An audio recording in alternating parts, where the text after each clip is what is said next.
Hey guys, it's Mrs. Brewer, and today we are going to talk a little bit about comparing fractions. Now, a couple of things that I want you to know before we get started with comparing fractions is, first thing, we are going to want to draw some models in order to do this. When you draw the models, something that's really important for you to do is it's really important for you to make sure that your holes are the same size. So what I mean by that is you can't have one model be like this big and the other be this big.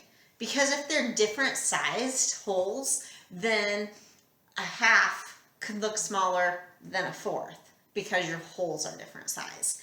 So you want to make sure, you'll notice that I've already drawn our holes up here, that I made sure that they're very, very, very close to the same size, okay? So there are three different strategies that you're going to learn as we talk about comparing fractions. We are going to talk about comparing fractions where they have the same denominator.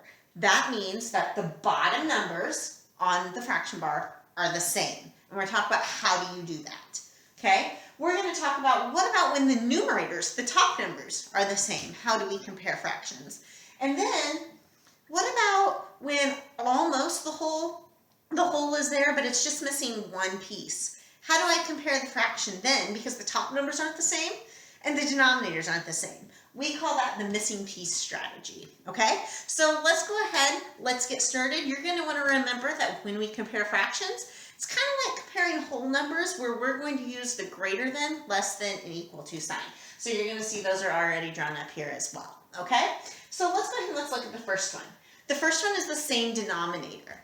Now, same denominator is probably the easiest because when the denominators are the same, we've just drawn our two holes. All we really have to do is we have to look to see which one's closer to being the whole, okay? So if I look at this, I've got 2/6 and 4/6. So I'm going to go ahead and I'm going to shade these in because I want to practice being able to see it. So first of all, 2/6. We'll shade this first one in and the second one in because that means 2 out of the 6 are shaded.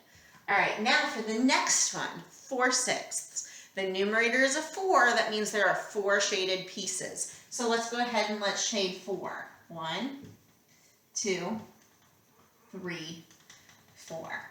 Okay, now which one of those is going to be greater? Is it going to be 2/6 or 4/6? That's closer to 6/6, which would be one whole. In this case, it looks like 4/6 is actually closer to 6/6. Okay, so we are going to go ahead and put our sign in that says 2/6 is less than 4/6. Okay, so the easy way to do this, if we don't want to go to a picture, is we can look and we can see that when I look at my numerators, since the bottom numbers are the same, the denominators are the same, when I look at my numerators, 4 is closer to 6 than 2 is. Okay, so 4 is more than 2, so 4/6 is going to be bigger than 2/6. Easy way to do the same denominator.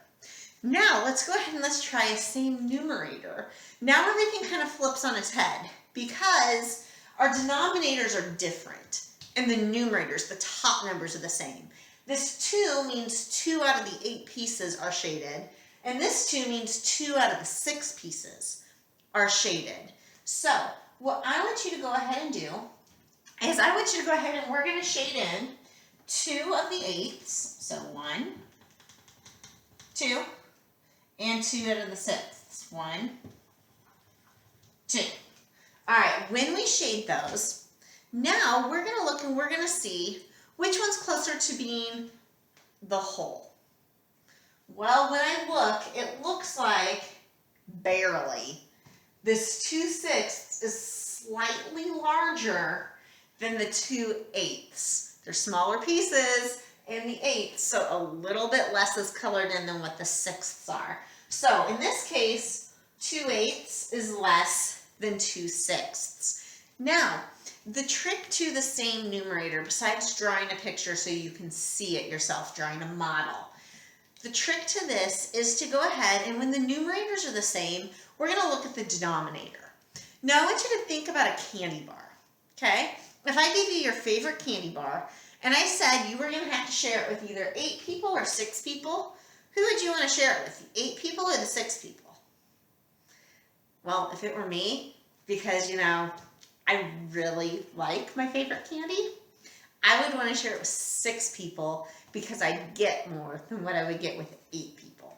So the pieces of the 6ths are going to be bigger than the pieces of the 8ths, meaning 2/6 is going to be just a little bit bigger than what 2/8 is going to be because of the size of the piece. So 2/6 is going to be larger than 2/8.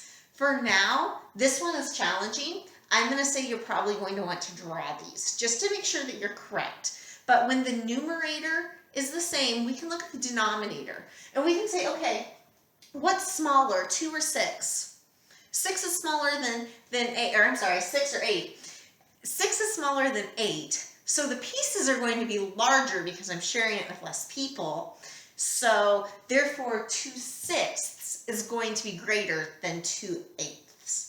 Tricky, I highly recommend drawing for that one. Now, for this last one, the missing piece strategy.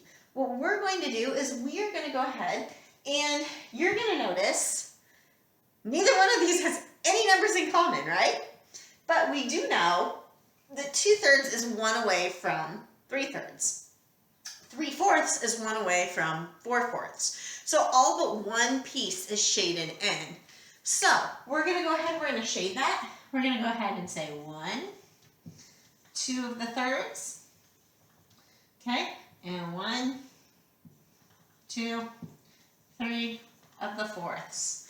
All right, now, when I look at this is also a little bit tricky because my drawing is not perfect, but when I look at this, I'm going to think about the size of the pieces, okay? 3/4 has smaller pieces, but there are more of them. 2/3 has less pieces that are bigger, but in this case, 3/4 is slightly more. If we look, here's where the 3/4 is going to go on the 2/3. It's just a teeny tiny bit bigger than what the 2/3 is going to be. So I'm going to recommend that you use a picture on these all the time to help you, because once you shade that, you can see that 3/4 is definitely just a teeny tiny bit bigger than what the 2/3 is. So in this case, my sign is going to go towards the 3/4. All right, this is comparing fractions. You are going to work on an I Ready lesson on this, and it will kind of go through the same thing. It'll talk about some of the same stuff. It may talk to you about how to do it on a number line. Number lines are also a great way to practice this. And it's also going to just kind of talk about exactly how you decide which is larger and which is smaller. So definitely do that. When you're done, try some of those workbook pages that were on your choice board. They will also help you to feel more comfortable with comparing the fractions for this week. If you need anything, please make sure you message me, reach out to me. I would love to sit down and help you with this. I would love to schedule a Google Meet so we can talk about it more. All right, have a great day, and we'll see you later. Bye, guys.